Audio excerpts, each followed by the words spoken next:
வணக்கம். இன்றைக்கி நம்ம பார்க்க போகிறது முருங்கைக்கீரை பொரியல். முருங்கைக்கீரை, எண்ணெய், கடுகு, உளுந்து, காய்ந்த மிளகாய், பூண்டு ஒரு 4 பல் தட்டிக்கலாம், வெங்காயம் ஒரு பெரிய சைஸ் வெங்காயம் ஒன்று அரிஞ்சிக்கோங்க, தேங்காய் துருவல் 2 டேபிள் ஸ்பூன், கல்லுப்பு சுவைக்கேற்ப. முதல்ல ஒரு கடாயில் எண்ணெய் சூடு பண்ணிடலாம். ஒரு மாதிரி 2 குழிக்கரண்டி எண்ணெய் இருந்தால் போதும். எண்ணெய் சூடானதான் கடுகு போட்டுடலாம். கடுகு படப்படன்னு பொரிஞ்ச உடனே 1 ஸ்பூன் உளுந்து போடலாம். உளுந்து ஏன் போடணும் அப்படின்னா நல்லா க்ரன்ச்சியாக இருக்கும். நம்ம கீரை பொரியல் சாப்பிடும்போது அங்கங்கே உளுந்து கிடைக்கும் போது நல்லாயிருக்கும். ஸோ 1 ஸ்பூன் உளுந்து போட்டு நல்லா கொஞ்சம் செவந்து வரும்போது ஒரு 3 காஞ்ச மிளகாய் இல்லை 2 காஞ்ச மிளகாய் அவங்க காரத்துக்கு ஏற்ற மாதிரி போட்டுக்கோங்க. நல்லா காஞ்ச மிளகாய் கிள்ளி போட்டுட்டு அதுக்கப்புறம் பூண்டை 4 பல் பூண்டை தட்டி போட்டுக்கலாம். தட்டி போட்டுட்டு வெங்காயத்தை போட்டு நல்லா வதக்கணும். வெங்காயம் ரொம்ப வதங்கிடக்கூடாது. ஸோ கொஞ்சம் மீடியமாக வதங்கினா போதும். ஏன்னா அப்போ தான் கொஞ்சம் க்ரன்ச்சியாக இருக்கும். முருங்கைக்கீரையை நல்லா தண்ணியில் போட்டு 2 தடவை கழுவிட்டு நல்லா புழிஞ்சு வச்சுக்கோங்க. ஸோ அந்த முருங்கைக்கீரையில் தண்ணிலாம் ஊற்ற போகிறது கிடையாது. அந்த வதக்கல்லையே முருங்கைக்கீரை நல்லா வெந்துடும். ஸோ வெங்காயம் கொஞ்சம் லைட்டாக வதங்கிடுச்சு. இப்போ இந்த ஸ்டேஜில் நம்ம முருங்கைக்கீரை போட்டுடலாம். முருங்கைக்கீரை பார்க்கும்போது நிறைய இருக்க மாதிரி ஒரு ஃபீலிங் இருக்கும். நம்ம அதை வதக்கணும்னா அந்த வெந்துட்ட உடனே அது ரொம்ப குவான்டிட்டி ரொம்ப கம்மியாயிடும். அதனால் நம்ம 2 தடவை போட்டு வதக்கிக்கலாம். ஸோ நான் ஃபஸ்ட் டைம் கொஞ்சம் போட்டுட்டு இப்போ கொஞ்சம் நல்லா வதங்கினதுக்கப்புறம் கொஞ்சம் குவான்டிட்டி கம்மியான மாதிரி தெரியும். ஸோ செகண்ட் டைம் மீதி இருக்கிற முருங்கைக்கீரையெல்லாம் நான் சேர்த்துடுறேன். முருங்கைக்கீரை கொஞ்சம் அடுப்பில் போட்ட உடனே அது நல்லா சேர்ந்துடும் பொரியல் பண்ணும்போது. அதனால் நம்ம பிரித்து விட்டு வதக்கிட்டே இருக்கணும். கொஞ்சம் கைவிடாமல் தான் வதக்கணும்.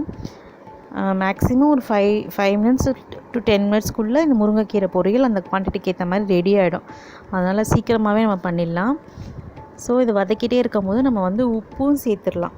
நம்ம தண்ணியெலாம் விட போகிறது கிடையாது. நம்ம இந்த வதக்கல்லையே முருங்கைக்கீரை 5 நிமிஷத்தில் வெந்துடும். அதனால் கல்லுப்பு தான் நான் போட போகிறேன். அந்த கல்லுப்பு இந்த சூட்டிலேயே கரைஞ்சி முருங்கைக்கீரையோடு சேர்ந்துடும். ஸோ இந்த முருங்கைக்கீரையில் என்னென்ன சத்துக்கள் இருக்குது, இந்த உப்பு சேர்த்தாச்சு, என்னென்ன சத்துக்கள் இருக்குது அப்படியே பேசலாம். முருங்கைக்கீரையில் நிறைய கால்சியம் இருக்குது, பாஸ்பரஸ் இருக்குது, அயன் இருக்குது, ப்ரோட்டீன் இருக்குது, விட்டமின் சி நிறைய இருக்குது. ஸோ முருங்கைக்கீரை சாப்பிட்டுட்டே வந்தோம்னா நம்ம உடம்புக்கு என்னென்ன நன்மைகள் கொடுக்குது அப்படின்னு பார்த்தீங்கன்னா, அது நல்ல பிளட் சர்க்குலேஷனை அதிகப்படுத்துது. அதாவது அப்புறம் பியூரிஃபிகேஷனை பண்ணுது. அதாவது பிளட்டை சுத்திகரிக்குது. உடம்புல இருக்க சுகர் லெவலை கண்ட்ரோல் பண்ணுது. கான்ஸ்டிபேஷனை கண்ட்ரோல் பண்ணுது. அப்புறம் நம்ம உடல் சூட்டை சமம்படுது. கண்ணுக்கு ரொம்ப நல்லது. அப்புறம் இந்த மாத்திரையெல்லாம் சாப்பிட்றதுனால ஏற்படக்கூடிய சைடு எஃபெக்ட்ஸ் எல்லாம் அந்த முருங்கைக்கீரை சாப்பிட்டுட்டே வர சரியாகும். அதுக்கப்புறம் முடி நல்லா வளரும், டயர்ட்னஸை போக்கும். ஸோ இந்த மாதிரி முருங்கைக்கீரை பெரியவங்களுக்கு மட்டும் இல்லை, கர்ப்பிணி பெண்கள் இந்த முருங்கைக்கீரையை சாப்பிட்டுட்டே வந்தாங்கன்னா வயிற்றில் வளர்கிற குழந்தை ஆரோக்கியமாகவும் நல்ல பலத்தோடையும் வளரும்.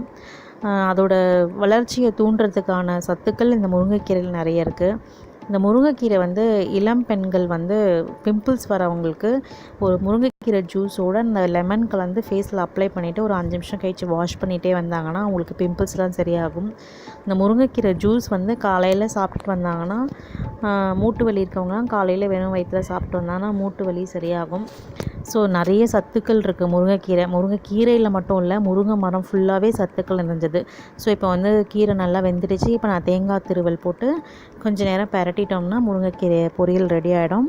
தேங்காய் திருவல் மட்டும் இல்லை, இதில் வேர்க்கடலையும் நம்ம உடச்சி போடலாம். தேங்காய்க்கு பதிலாக வேர்க்கடலையை நல்லா பொடி பண்ணி போடலாம்.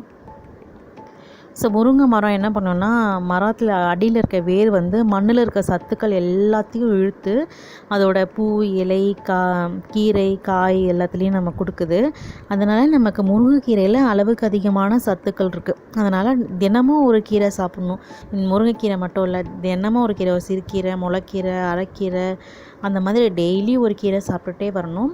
இந்த முருங்கைக்கீரையை மட்டும் வாரத்தில் ஒரு நாள் கம்பல்சரியாக சாப்பிட்ற மாதிரி வச்சுக்கோங்க.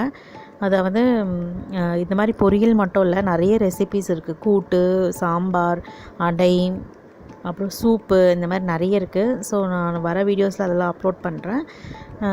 இந்த மாதிரி வாரத்தில் ஒரு நாள் சாப்பிட்டுட்டே வந்தீங்கன்னா நமக்கு உடலுக்கு ரொம்ப நல்லது. ஸோ இப்போ முருங்கைக்கீரை பொரியல் ரெடி ஆகிடுச்சு.